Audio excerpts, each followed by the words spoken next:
Mateo chapter 6 verses 5 to 15. Ang turo tungkol sa pananalangin. At kapag nananalangin kayo, huwag kayong tumulad sa mga mapagpaimbabaw.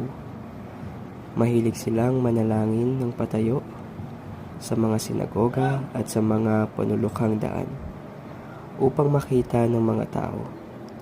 Sinasabi ko sa inyo, tinanggap na nila ang kanilang gantimpala.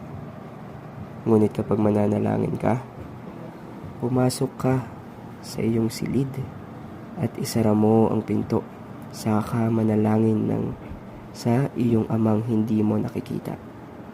At gagantihin ka ng iyong amang nakakikita ng kabutihang ginagawa mo ng lihim.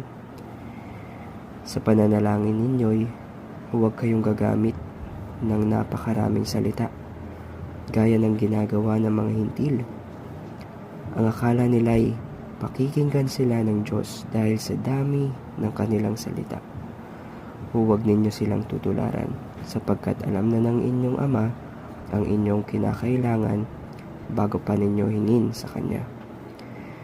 Ganito kayo mananalangin: Ama naming nasa langit, sambahin nawa ang pangalan mo.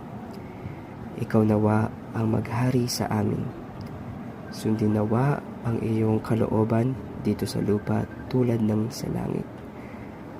Bigyan mo kami ng pagkain kailangan namin sa araw na ito, at patawarin mo kami sa aming mga kasalanan, tulad ng aming pagpapatawad sa mga nagkakasala sa amin. At huwag mo kaming iharap sa mahigpit na pagsubok, kundi ilayo mo kami sa masama, sapagkat iyo ang kaharian at ang kapangyarihan at ang kapurihan magpakailanman. Amen. Sapagkat kung pinatatawad ninyo ang mga nagkakasala sa inyo, patatawarin din kayo ng inyong amang nasa langit. Ngunit kung hindi ninyo pinatatawad ang mga nagkakasala sa inyo, hindi rin kayo patatawarin ng inyong Ama.